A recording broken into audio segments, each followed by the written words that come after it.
Dr. Joel Fuhrman, I know that everyone already assumes you're a medical doctor, but I don't know how many people know that you are also a championship ice skater, which is something dear to my heart. You were pair skating with your sister, is that correct? Right, back in the early 1970s, I was on the United States World Figure Skating team. Isn't that exciting? Oh my goodness.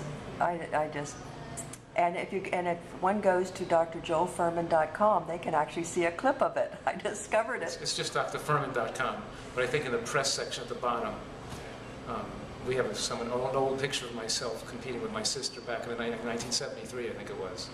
Oh, 1973, right. And there's a film clip of a routine. Back in 1973, of a routine. Yeah. Oh God, it's just so wonderful to watch. So you've come a long way from the rink to the top of the vegan community, and just one of the top doctors in the nation now.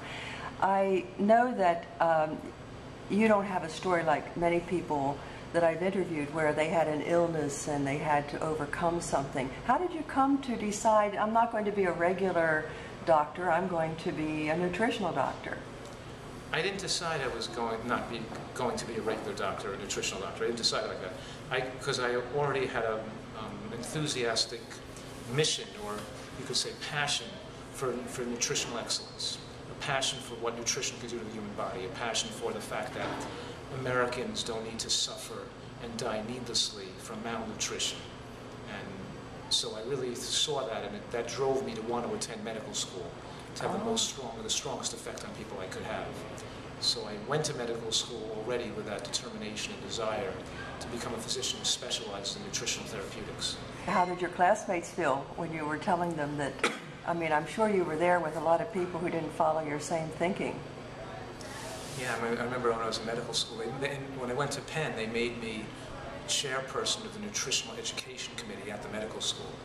And they also put me on the school's admissions boards. And they respected the fact that I had nutritional orientation, wanted to support that knowledge and expertise. So that was great. And I continued my nutritional training and research even through my medical school career. And I think that when I spoke to and my medical students in the class learned from me, I think they were enthusiastic, and sometimes when I'd walk in to get to my seat, they would like hide their junk food and their candy bar behind their back. So I'd say, I'm not your mother, eat whatever you want. You know? I'm not watching you to see, tell you. And they knew you definitely weren't going to take it. So. But I stayed in contact with medical students that have learned that have been my friends through medical school, that changed their diet, that got healthy in medical school and still eat healthy today because of that, because of my influence in meeting me and becoming friendly in medical school. That's great. So that was like 100 years ago. No, the skating was 100 years ago. It's amazing, though, and I'm sure you're disappointed too that more medical schools are not following this approach. But is it getting better, do you think?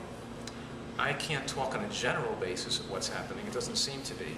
But I am involved with the new medical school opening up that is starting to use more nutrition in their program and their training for doctors. So it will happen, I think, selectively in certain medical schools and not others. And I'm seeing a tremendously growing interest in my work with physicians, of course, that send me incredibly enthusiastic and supportive and grateful, and letters and emails telling me about they're using my program in their practice, and they use my books in their practice and the results they're seeing. So I get, every day I get some kind of information, some kind of letters from other doctors who are saying, we appreciate the work you've done to make our practice and our care of patients better. So it's really rewarding to see that. Absolutely. Well, you have about, is it 7? Are you up to 7 books now? Or I think 7 books. Something around there. Well, Eat to Live is probably the runaway most successful one, although all of them have been successful. I happened to look at the New York Times book review on Sunday, and I see that it's there in your category, #1. Right, and 40-some weeks. That's amazing, yeah, really amazing. It made chills go over me, I tell you. It really did. I mean, and that's a book that was written in 2003. And it's funny because they said to me back, Little Brown, the publisher, back in 2001 or 2002, said to me, let's change this book a little bit, and we can make this into a best-selling, a best-selling book. Not a good-selling book, one of the best-selling books. And I said to them, I don't want to make a best-selling book. I want to make the best book I want to make an ideal book, and a book that gives people the ideal advice to maximize their health, maximize their disease reversal, maximize their lifespan. Can't ever be a best-selling book, because what's best-selling is tricks, gimmicks, hooks, what people want to hear. And I said, my book will do well over the years, because people will see. There'll be so much word of mouth generated little by little that it'll be a book that will sell for many, many years. It won't be a best-selling book, but it'll be a book with a continual, a cadre of supporters. Yeah. And all of a sudden, after, of course, now after being out for 9 years, it's now for the first time a best-selling book, and it speaks to the fact that how effective it is, but also the fact that society is now, I think, smartening up a little bit and realizing that we can't just commit suicide with food. Well, I also think that your wonderful work with the PBS stations around the country, where they really like putting you on when they need to raise money, and so that has to help the book too. Because that's been a tremendous driver to make the book do so well, of course. Because people see your name on PBS and they go to Google and search for you and see what your books, buy your books, of course. But that's been such a wonderful, rewarding experience to be able to be on PBS. And they showed my show over 5,000 times across the country. Unbelievable. It's just unbelievable. They show it so much because it's done so well for PBS too. Oh yes, I could tell. I had the #1 fundraising show on PBS last year. It's just phenomenal to think that something about nutrition could become I mean, it does give you hope. Yeah, well, really incredible. Really show that I'm giving people information, so much scientific information, speaking so rapidly, and giving them. You'd think that they wouldn't, but I think that why would that show succeed? Well, the successors, but I think PBS said that people want to hear this information. They don't learn it in school, and we as in PBS, we want to stand by educational programmings. We want you to teach people more in-depth scientific information, and not what's spoon-feed it to them, baby talk, and water it down to a low-grade level. Just say it like it is, and give it to them. And if they don't get it, they don't get it. And that's it's done so well. I think that speaks to the PBS audience and the. I was a home ec teacher. I taught high school nutrition. Everything that came into my classroom was from the meat and dairy industry. All the brochures, all the big posters. But even then, I started to question. Well, why is all this information coming from the people who have an interest in meat and dairy being eaten, being promoted? So that kind of started me, and so here I am these years later. So I can understand the need for this, and I think a lot of other people feel like I did, or I do. Right. You're saying is that the drug industry shouldn't be the ones teaching people about the value of drugs because they have a bias, and the meat industry shouldn't be teaching. You don't have, and the Coca-Cola industry or the French fry industry or the fast food industry, the burgers, shouldn't be in the schoolrooms teaching people the value of burgers. There's a conflict of interest. Yes. So there has to be an independent scientific review. There has to be, scientific, you should say, not just authority, but integrity, scientific integrity. That really, and the message that Americans get about almost any subject it's based on social, political, economic concerns, and it's like it's lobbyists and voting and who has the money to support it, so it's been very confusing. And there's really, I think that it's very hard for people to get knowledge about, especially nutrition and other subjects, but especially about nutrition, that doesn't have a predetermined bias. There's something somebody is trying to prove. Well, even our books are. What's that? Even our books are. Even the vegan movement is, which sure. I don't have that bias. I try to separate myself from That's that. true. I try to say that I'm trying to give people confidence that I'm looking at this as a true scientist with no predetermined viewpoints. And I'm going to use the best logic and the best science available to help them cut through all the people that are giving their biased viewpoints, trying to prove one thing or another, basing it on their own personal preferences or what they said 10 years back they want to support and not change, to tell people, because we have to modify things as new science comes along, to give people the best possible information and how to apply it in the best tasting way, the most practical way into their lives, without any compromise. To have a compromise about or a compromise about what people would want to do, but just to have, because that's what my niche is. I want to tell people what's the best thing to do, and not what's based on some other predetermined agendas mixed in with what's the best thing to do. The word vegan doesn't describe a diet style that's maximizing a person's health, because you could be on a healthy vegan diet or an unhealthy vegan diet. Yes. So why? So I don't really want to, you know. So the point is that it's somewhat of a bias even describing a healthy diet as vegan, because most of 62% of the American diet is vegan junk food. In the regular Americans, it's sugar, it's soda, it's processed foods, it's baked goods, it's potato chips, it's French fries, it's muffins, it's donuts, it's cookies, it's crackers, it's rice cakes, it's breakfast bars, it's chips, it's soft drinks, and it's breakfast cereals. It's all vegan stuff. It's all junk, so why? So you're singling out the animal products as the disease-causing foods, and not those other processed junk foods. And I'm trying to say that it's hard to say which is worse, and that's not my job. So the point here is that the word vegan doesn't really describe a diet style for a person's ideal health, because a vegan could be a healthy vegan diet, or it could be an unhealthy vegan diet. And most of what Americans eat, more than 60% of the American diet, is plant-based, is vegan junk. The Americans eat a plant-based diet. They eat a diet that's mostly comes from plant foods, but it's mostly processed junk. White bread, white flour products, potato chips, oils, soft drinks, breakfast bars, chips, breakfast cereals, pretzels, candy, all kinds of stuff. And that's all plant-based. It's not made from animal products. And it's all cancer-causing, diabetes-causing, heart disease-causing, dementia-causing food, right? So obviously, that's why I coined the word nutritarian. So people would recognize this is not just cutting out animal products. It's directing yourselves to eat the healthiest foods to protect your body for a long life, and describing what is that ideal or healthiest way to eat. And it's not so without a predetermined bias or agenda. And so the word vegan could often direct people not in a way that's totally accurate. It's not descriptive of the diet style that's ideal for a person's health. I'm not even sure that we told the title of this book that's the #1 seller. Did we? Eat to Live? Eat to Live.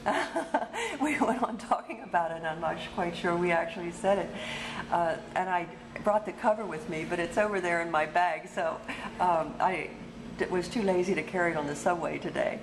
But it's easy to find.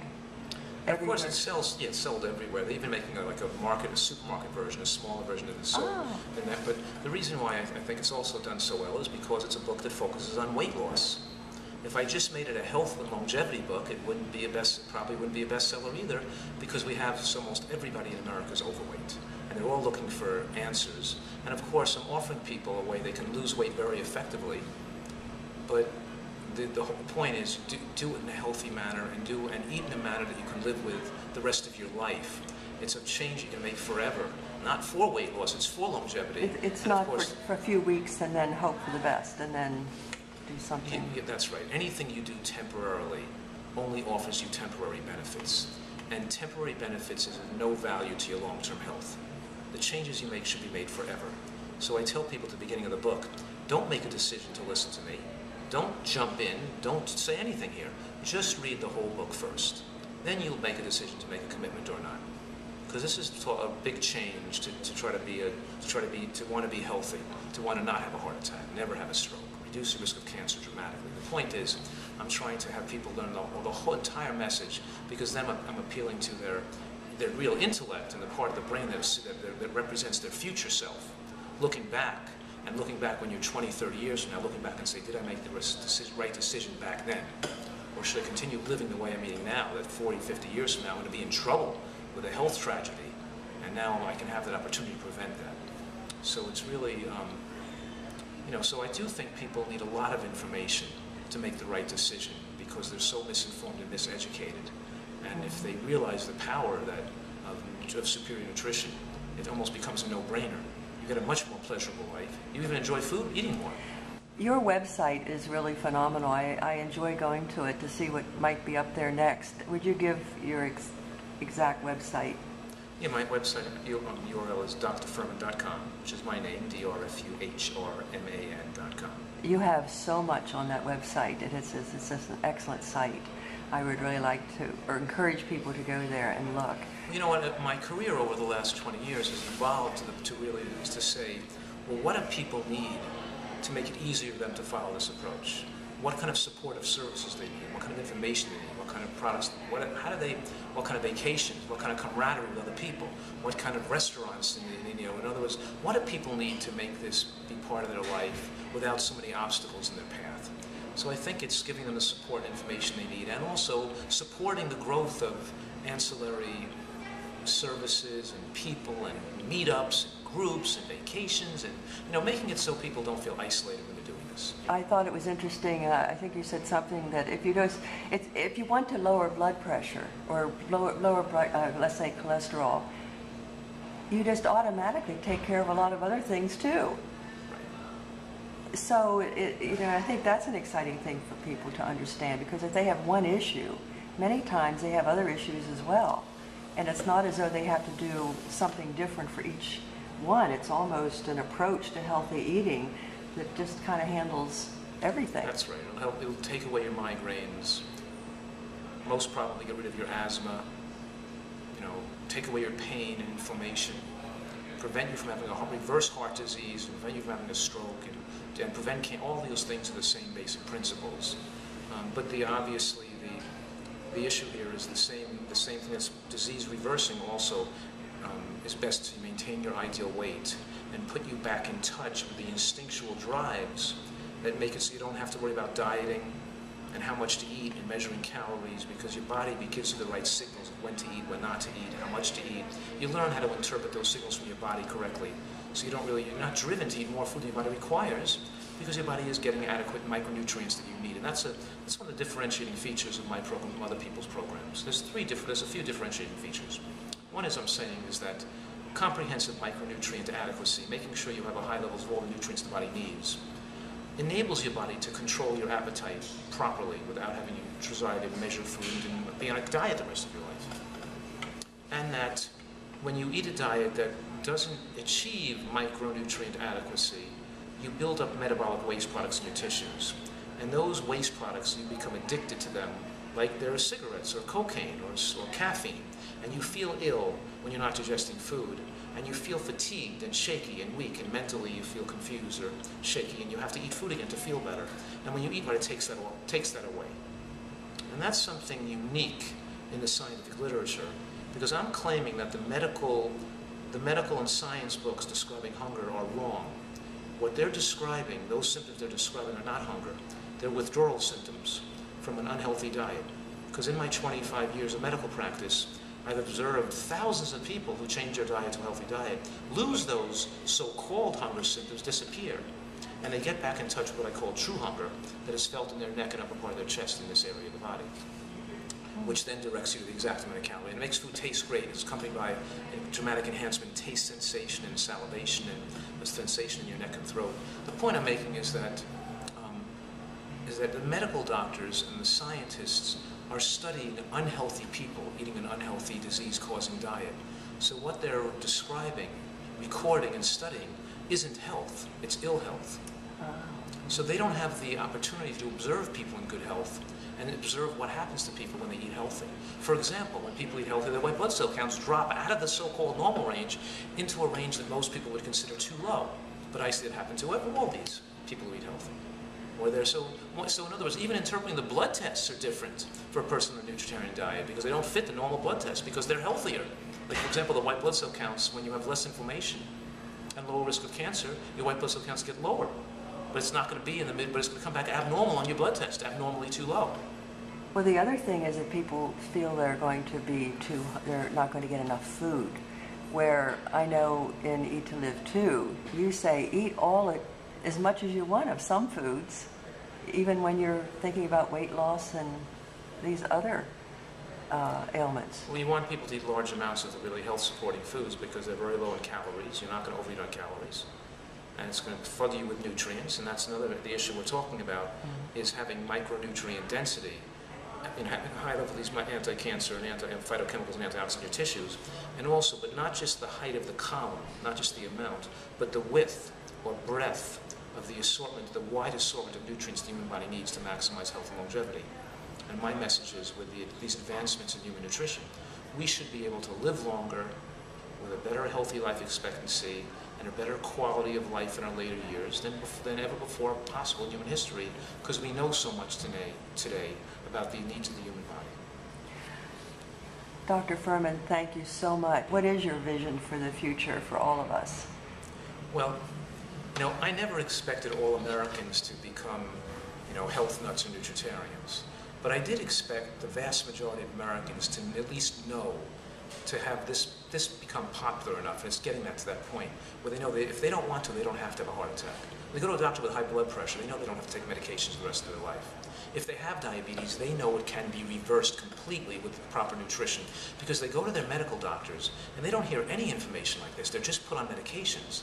And my hopes were that if people don't want to do it, let that be their choice. They want to keep eating a disease-causing diet and take medications with their significant side effects the rest of their life. But at least let them know they didn't have to be sick, and they don't have to curtail their life to that degree and suffer to that degree and have those tragedies happen to them. When that happens, I feel at least people have the information they need to make an educated decision about their own life, which they don't have today. And I think, when I spent my life trying to have this information be popularized enough so people can make that choice. I never expected or wanted every American to adopt my diet. I was designed for what people wanted to be the ideal way to eat for good health. Right? And I didn't expect every person to want the ideal way to good health, but at least they should know what it is. And at least they should know they have the option of maybe being able to protect themselves if they desire it. And inherently, if the doctor doesn't give you that choice of getting totally well with optimal nutrition, it's malpractice, because it's not informed consent. And the effectiveness of this approach is unparalleled and secure. Thank you so much. This has been great. Thank you.